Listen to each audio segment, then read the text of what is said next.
My name is Dr Gichuhi Mwethera.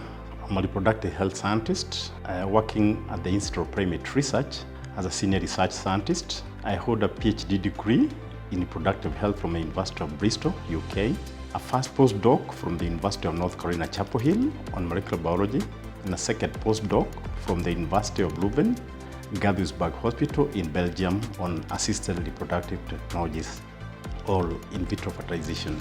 About 12 years ago, I visited Cuba, and I was intrigued by Cuba because Cuba is a very small country with a smaller economy than Kenya, but they have one of the best healthcare systems. And I realized that the reason why this was so is because Cubans suffered blockade from the West for many years. And because of that economic blockade, they were not able to access even essential medical supplies like ARVs. But they responded to that blockade by setting up a biotechnology pharmaceutical manufacturing facility called ICGB, which manufactures all the medical needs for Cubans to the extent that they now export. So I felt challenged that with all the knowledge that I had, I have not been able to convert my knowledge into products and services. So when I came back, I embarked on developing 3 medical products. 2 of them are in the market. And this is a lubricating gel that is used to address the issue of dryness among women. And women can suffer dryness for many reasons. Being on certain stage of the cycle, using certain contraceptives, having reached menopause, using anti-cancer drugs. In fact, some women, when they're on anti-cancer drugs, they get so dry that walking becomes a problem. In the hospitals, the product is used during deliveries, and also when you're doing vaginal examination, like you want to do pap smear for the cancer test. And for men, it is used when you are checking the status or how healthy prostate is. So this product is in the market, and it has been approved by all the regulatory authorities in Kenya. The second product that is also in the market is this one called Scan. This is a ultrasonic gel for ultrasound. In other words, you want to monitor the development of the baby in the womb.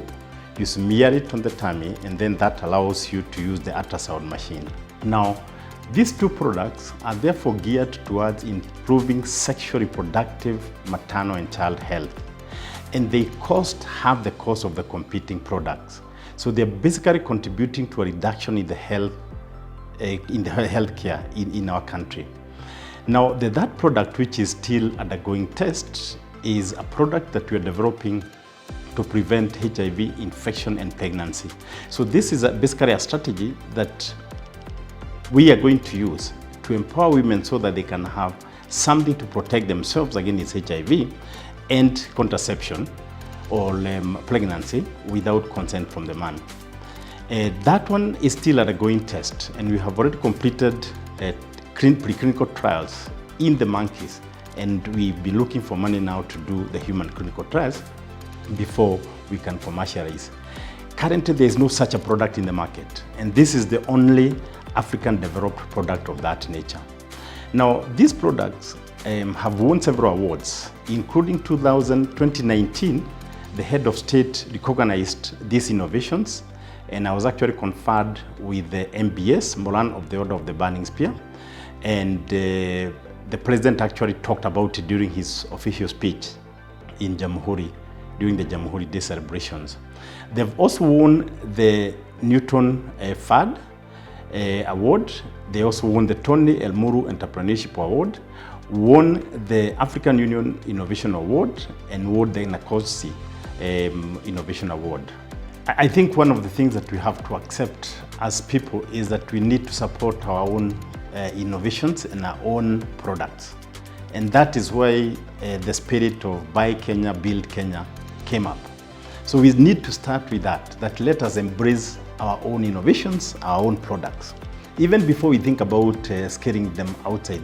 I just give an example of the COVID-19, that people have actually realized that if you're not self-sufficient in terms of your production, not only in medicine, but also in other products, a time can come when you actually cannot be able to access products from outside your country.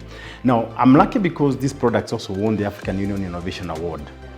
And what that means is that now I can actually venture into other African countries. We've already actually sent some samples to Namibia, to DRC and Lesotho. And through Kenya and the networking that I managed to get when I went to London for the resident training, I've been engaging manufacturers in Europe, specifically in UK, to see whether I can give licensing manufacturing to a pharmaceutical or a manufacturing company there, so that I can then be able to access the European market. But again, the government has a lot to play, because I still believe that one of the things that the government can do is to say that if you have a product like this that has been innovated in Kenya, has been developed in Kenya, has been manufactured in Kenya, they should not be subjected to competition from other products. And I think that is what other countries do. And when you do that, then what happens is that you motivate other innovators. I think we now need to start looking at science from a business point of view, so that we can also be able to bring the corporate world, we need to bring the private sector on board. The only way the private sector is going to embrace our innovations is when they see that it can be converted into business. So what basically has been driving me to doing this is because I believe that for us researchers and scientists to be relevant in the 21st century, we now need to think in terms of science and business. The Kenya support has been very impactful to me. First of all, I was able to develop an investable, bankable business plan. And you see, it's not easy to develop a business plan.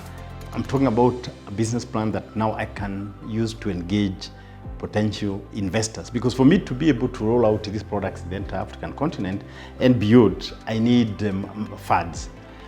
Now, so that is one of the major achievements that I've made using the funds that I got from Kenya. The other thing is that the networking that I've received because of the training that I had in London, and the fact that we have a network of all the people who have gone through that program of LEAF. That the networking, the training, and the mentorship, because again, through Kenya and through Newton Fund and Law Academy of Engineering, I got a mentor or a business coach who is based in London, and he even visited me, he even came to my house, and we've been in touch. And he's the one that I'm actually using to see whether I can get access to the European market through Britain, which is a place that I learned. And even when I went to London for those 2 weeks, the residential program, he actually took me to a lot of forums where I would engage potential investors. So I was very busy for those 2 weeks. Almost every evening, he would take me to a forum of potential investors, and I would engage them. So I would say that it's been very helpful.